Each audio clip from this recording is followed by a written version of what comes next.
Look at my Star Trek toys! What? Whoosh up, everybody. Guess what? We have a quick little bonus episode souffle for you today. It's a double Monday drop, Keith. Double Monday drop. Oh, so much nonsense. But we just got some breaking news from Playmates, and that is basically they, on their Instagram, posted some pictures of the prototype for the Enterprise D that is coming out this fall. Very exciting. Last week, we dropped an episode that they had sort of confirmed that the Enterprise and the communicator were coming. And now we actually have some images of it that look like they were a prototype, but we broke earlier that the Enterprise D is going to come in two sections. Very, very exciting. We can finally separate our saucer. And for those counting at home, here is the original one from 1993. And we are going to compare and contrast some of the differences and just give our quick reaction. But that's all it's going to be today. Just a real quick little thing. So, Mike, are you excited to see the D? Keith, I would love to. I thought you'd never ask. So here it is separated.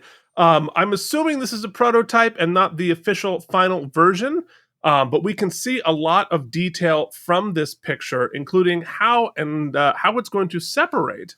Mm-hmm. And it actually looks pretty accurate to the screen. I'm pretty excited for this ship, and we can see a couple of little details. We have a little bit of yellow for the top there, more screen accurate than the original model. And so the only thing that I'm noticing here is that there's no detail on the top after it separates, and I feel like we're missing a little bit of that. Maybe that will come in after the prototype. But the connection, that's not too dissimilar from what it actually is on screen. It doesn't stick out on the back of the saucer section like it does there, but I understand why that's necessary.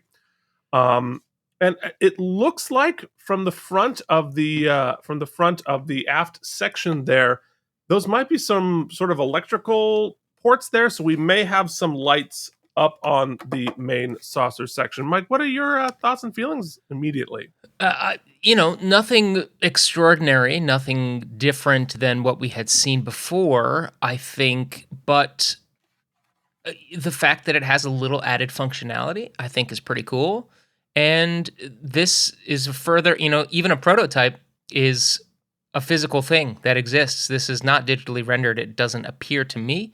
So I'm pretty excited to know it's real. That's something new to play with.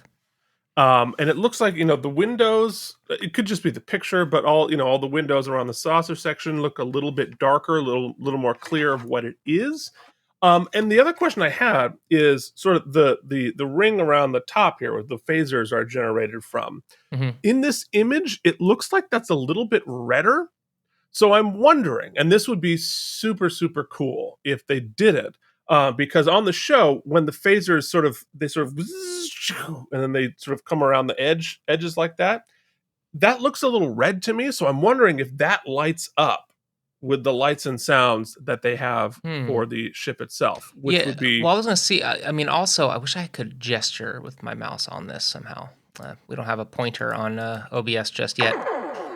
Do you see, right where it detaches, and maybe this is what you were mentioning, right where it detaches, there's those two seemingly red tabs? Like, you have the three connectors in the middle, and then there's two red tabs on the outside? Those we see here, yes. And those do light up, or at least they did on the original. Okay. Those are lights. Got you. So I'm assuming they're the brake lights for the other ships. I was thinking maybe it was some sort of electrical connection so that there was some sort of light up possibilities once disconnected as well. Because you'd imagine the battery circuits and such are in the... I'm sure they're in the aft section. Yeah, that's a good question. There's some other... So let's go to the next picture and get a little bit more detail. All right. So they just released 3 pictures on Instagram. Not a lot of explanation or anything like that. And this is obviously a graphical representation and not a hard copy difference. And, you can see there are some different placements of screw holes and probably where the battery is. Because the battery looks be in the same place, but you can see on this one, if I can do sort of hold on, let me see if I can do this accurately. The screw compartments on the one measured is here and not further back there. So who knows? And obviously the blue and red lights on the nacelles, those are standard. That was from the original. You probably can't see that on camera, too many lights, but so that's interesting. We're also getting a label for the NCC 1701 on the side there. I don't know if this came with a sticker. I just didn't put it on. But there's clearly a slightly different cast there. Details pending. One of the other big changes is in the third picture here, and that is the placement of our buttons. And I think because of the detachable part, they had to move some of the circuitry around. So the buttons have moved from the back of the saucer section onto the back of the drive section. So, and there are 3 as opposed to 4 on the original 90s version. So, not quite sure what all of that is going to entail, but and I also see a little bit less detail in the mold on the nacelles, which I'm not sure I'm not sure I hate it. I need to go back and look at the original model and whether or not there were these details in the model that we saw on screen. But clearly some differences there. I really do like that the windows pop a lot more. I don't know if they're pop. actually I was going to mention that. Yeah. Yeah, are they cut into the, because they're sort of little indentations on the original here as opposed to they might just be actual painted. cutouts. It could be just painted. It does look like it's missing the light on the very, very back for I think that's the shuttle bay. In this, I don't see it in the rendering there. Looks just like a flat plastic there, so that's obviously a change. I don't know what the thought is there, but it could just be an early prototype. It hasn't been cut in yet. It's possible. Yeah, and you can see the nacelles are smooth. Those windows are definitely painted. That's just black. I think these are just black paint strips. Yeah.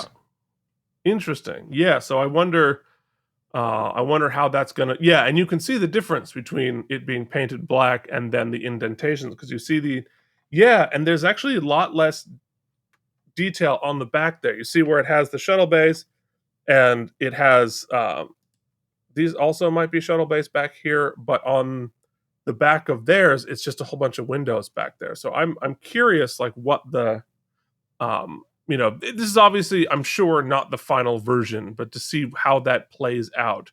Once I mean, it does. I will say it pops. Even the paint does pop quite a bit. Yeah, I mean, I think that looks good. It's one of those things where, to be accurate to what the screen used model, it doesn't always look good fully lit, because all the sort of paint and on the screening model was designed to pop when it's in almost utter darkness, and when you light it up, it looks a little goofy. But yeah, really curious. Great manicure on that hand model. I know, right? I could never be that hand model. But yeah, so I think there are some things here that I'm really excited about. I'm really excited about the detachable part. I'm wait and see on some of these little details and the differences. Are they cutouts? Are they paint? Why haven't they really put any detail in the back of the saucer section? And why? I guess that's the drive section. But also, yeah, I mean, why is there no detail on the top of the battle bridge or any of that? So we'll see. We'll wait and see, but it is exciting to see it starting to manifest itself into a reality a little bit.